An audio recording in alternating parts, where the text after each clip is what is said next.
దేవునికి స్తోత్రం. మన ప్రభువును రక్షకుడైన యేసుక్రీస్తు వారి నామంలో అందరికీ ఉదయకాల శుభములు తెలియజేయుచున్నాను. ఈరోజు దేవుని వాగ్దానము యోహాను సువార్త 7వ అధ్యాయము 38వ వచనము. నా యందు విశ్వాసముంచు వాడెవడో లేఖనము చెప్పినట్టు వాని కడుపులో నుండి జీవజల నదులు పారును.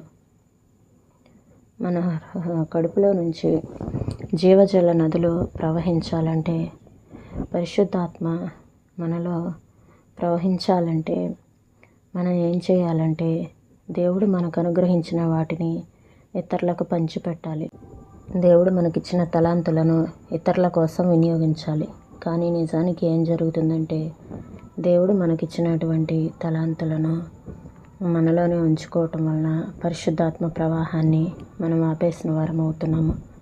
మనలో కొంతమంది పరిశుద్ధాత్మ తమను ఎందుకు నింపలేదని ఆశ్చర్యపడుతూ ఉంటారు. నిజానికి ఏం జరుగుతుందంటే, మనలో చాలినంత పరిశుద్ధాత్మ శక్తి ఉంటుంది, కానీ దాన్ని మనం ప్రవహింపనీయం. నీకున్న ఆశీర్వాదాలను ఇతరులకు పంచిపెట్టు. సేవను ఇంకా విస్తారంగా చేసే పథకాలు సిద్ధపరచుకో. అప్పుడు పరిశుద్ధాత్మ దేవుడు నీతో ఉంటాడు. ఆ పనులకు కావలసిన దీవెనలను నీకు ఇస్తాడు. అప్పుడు నువ్వు ఇతరులకు ఇవ్వగలవు అని ఆయనకు నమ్మకం కుదిరితే ఆయన నీకు సమృద్ధిగా అనుగ్రహిస్తాడు. ప్రకృతిలో ఈ ఆత్మీయ సత్యాన్ని పోలిన ఒక దృశ్యం ఉంది. గాలి తెరల తాకిడికి సంగీతం వినిపించే సంగీత వాయిద్యం ఉంది. స్వతహాగా దానిలో సంగీతం అంటూ ఏమీ లేదు.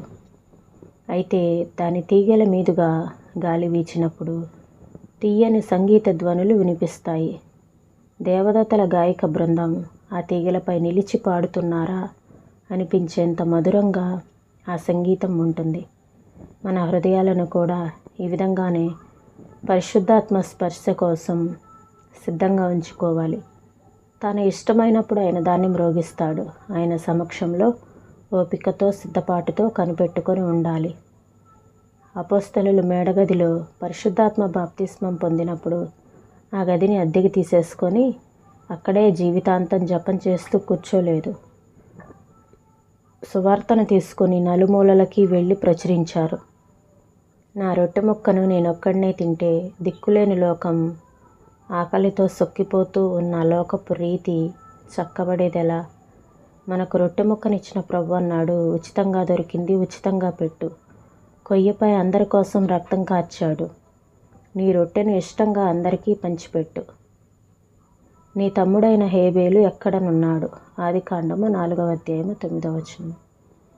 ఈ మాటలను ప్రభు మన వినికిల్లో దీవించునుగాక. ప్రార్థన చేసుకుందామండి. స్తోత్రం నాయన, పరిశుద్ధుడా, ప్రేమ కలిగిన దేవా, నీకు వందనాలు చెల్లిస్తున్నాం ప్రభా. అయ్యా, నా యందు విశ్వాసం ఉంచి వాడెవడో లేఖనం చెప్పినట్టు వాని కడుపులో నుండి జీవజల నదులు పారునన్నావు తండ్రి. అవును తండ్రి, దేవా, నీ యందు విశ్వాసం ఉంచి మా కడుపులో నుండి జీవజల నదులు పారునట్లుగా, ప్రవహించినట్లుగా పరిశుద్ధాత్మదేవుడా సహాయం చేయమని అడుగుచున్నాను తండ్రి. అయ్యా నా తండ్రి, మాకు కావాల్సినటువంటి పరిశుద్ధాత్మ శక్తిని, బలమును అనుగ్రహించండి ప్రభా. స్తోత్రంలో నాయన, మీరు మాకు ఇవ్వబడిన వాటిని, మాకు ఇచ్చిన వాటిని మేము ఇతరులకు పంచిపెట్టేలా మాకు సహాయం చేయమని, మమ్మల్ని నడిపించమని అడుగుచున్నాం ప్రభా. అయ్యా, నీకు స్తోత్రాలు చెల్లిస్తున్నాం ప్రభా. అయ్యా, ఉచితంగా దొరికింది ఉచితంగా పెట్టు అని మీరు చెప్తా ఉన్నారు తండ్రి. అవును నా తండ్రి, మీరు మాకు ఇచ్చిన రొట్టెను అందరికీ పంచిపెట్టే కృపను మాలో ప్రతి ఒక్కరికి దయచేయమని, నూతన శక్తిని, నూతన బలము చేత మీరు నింపమని, మీ కృపతో నడిపించమని యేసయ్య పరిశుద్ధమైన నామంలో అడిగి వేడుకొంచున్నాం తండ్రి. ఆమేన్.